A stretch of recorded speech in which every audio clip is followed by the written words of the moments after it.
So picture this. It's the turbulent mid-1960s. President Kennedy has just been assassinated, and a new leader, Lyndon B. Johnson, has taken the helm. But he didn't just step into the role. He launched one of the most ambitious, sweeping social reform plans in all of American history. And we're going to explore what he called the Great Society. And that quote, that was the grand vision, the mission statement he laid out. He called it the Great Society, and it was basically a declaration of war on two of the nation's biggest, deepest wounds, poverty and racial injustice. The goal was, well, nothing short of revolutionary. And let's be clear, the challenge was immense. On one side, you had this suffocating system of Jim Crow laws that enforced segregation and denied people their most basic rights. And on the other, a really stark economic reality. In 1964, almost 1 out of every 5 Americans lived in poverty. The Great Society was going to take on both of these fronts at the same time. All right, so let's dive into the first part, the legislative assault on racial injustice. This wasn't just about, trying to change hearts and minds. This was about changing the actual law of the land with a series of incredibly powerful acts that would reshape the country forever. And what followed was just this incredible burst of legislative energy. In just 4 years, 3 landmark laws were passed, each one built directly on the last, creating this powerful cascade of change that was aimed right at the legal foundations of segregation. The first major blow was the Civil Rights Act of 1964. Johnson, who was a master of getting things done in Congress, used his famous Johnson treatment, this mix of persuasion and, frankly, intimidation, to push this massive bill through. This thing was monumental. It made segregation illegal in most public places, from your job to a local restaurant. But the fight was far from over. And this number right here, 6%, it is so revealing. In 1964, that was the percentage of eligible Black citizens who were actually registered to vote in Mississippi. Why? Well, because of tactics like poll taxes and bogus literacy tests that were brutally effective at keeping people from voting.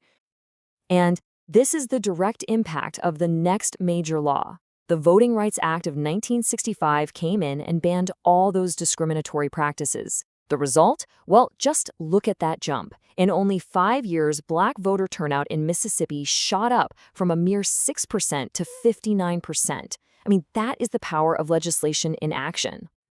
And that brings us to the final pillar of this civil rights trio, the Fair Housing Act. It was passed in the tragic aftermath of Martin Luther King Jr.'s assassination, and it aimed to dismantle the segregation that defined America's neighborhoods by making it illegal to discriminate in the housing market. Okay, so that was one front. Now let's turn to the second. Johnson's all-out war on poverty. And this wasn't just about giving people aid, it was about building a ladder of economic opportunity through a whole host of new, really innovative programs. One of the key initiatives here was the Job Corps. It took some inspiration from the New Deal to tackle high youth unemployment.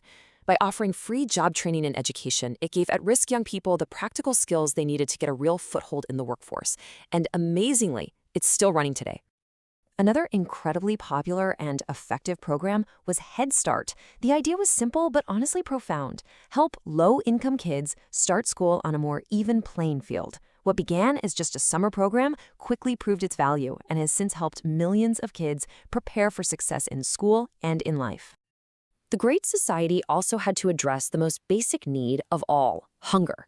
The Food Stamp Act, which you probably know today as SNAP, was created to help low-income families put food on the table.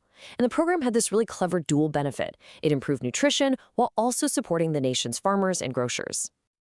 But the vision of the Great Society extended even further. It wasn't just about fixing injustices or fighting poverty. It was about actively improving the quality of life and expanding access to opportunity for every single American.